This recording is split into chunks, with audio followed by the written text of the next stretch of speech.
Paula, a nice win, the way you close it out, 16-1, and wound up 16-3 run. I mean, you close it in the right way, and it's got to be a very gratifying win because you're playing from behind a lot, and sort of a win you needed, I guess. Well, I wasn't pleased with, and I give SEMO a lot of credit for this, but I really didn't like the way we played for maybe a majority of the game, but we were playing well enough to keep it right there.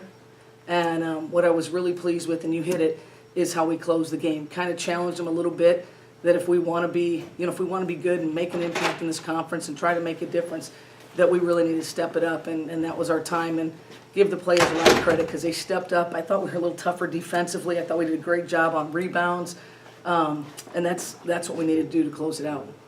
And you're shooting. You weren't shooting well, but your defense, got you a few key stops, and it seemed like once you got the lead, things started to change. I don't know if the team loosened up a little, but it was 2-3 down, finally got a tie, then went ahead. It just seemed like it was a big momentum switch at that point. Well, and I really attribute a lot of it was we started getting some defensive stops. We started scoring a little bit more, and that obviously when you score, SEMO can't transition as well. So I thought that was a big part of the game. But I thought Zaria came up big.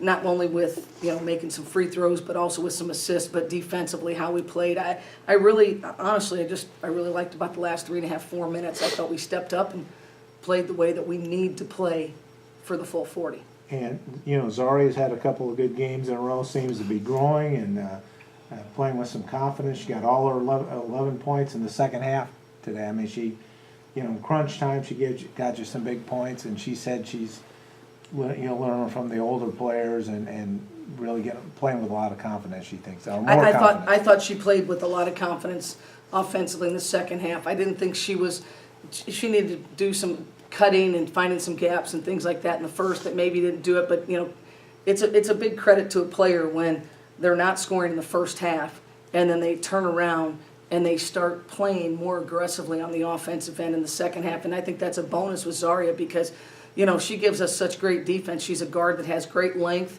and can really cause shooters problems. And when you needed a basket, Donnie was always there to give you something and keep you in the game and finally sort of put you over the hump. I mean, you sort of leaned on her heavily tonight. Donnie's always there for us in crunch. Donnie wants to be that player. The thing that I believe Donnie's she's becoming more of a student of the game. She's watching a lot of film. She's all of a sudden making some great passes, making some great reads. I really think she's that player in crunch time that has no problem going and making that extra effort play or give her the ball. She wants to make plays, and that's just who she is. I think she's a great player in this league, and she's a great player for us, and I expect her to keep competing. That's, she's got all these skills, which is good, but the thing that's so hard to measure with her is her heart. I mean, she's got one of the biggest hearts, and she's one of the toughest competitors, and that's what makes her good. Sort of a grinder game, too, and it's nice to win those when you're not playing your best offensively and sort of grind it out at the end. You found a way to win. That's sort of well, not the same as last year when Lauren hit the three-pointer at the end, but you found a way to win this game. And that's what's important. You've got to find ways to win games. I don't think anyone's going to run away from anybody in this league. Every night there's teams that are going to be right there with you, and I think the games are going to go down to probably the last 3 or 4 minutes, and you've got to continue to play. You've got to stick with things, and sometimes you've got to work your way out of things. And I thought we worked through some things tonight as the game progressed. But I thought we stepped up and got some big stops. I thought Cindy did a great job on the boards and was a pretty good force in there defensively for us. And I thought all those little things make a difference down the stretch. Okay, Coach, thank you. All right, thank you.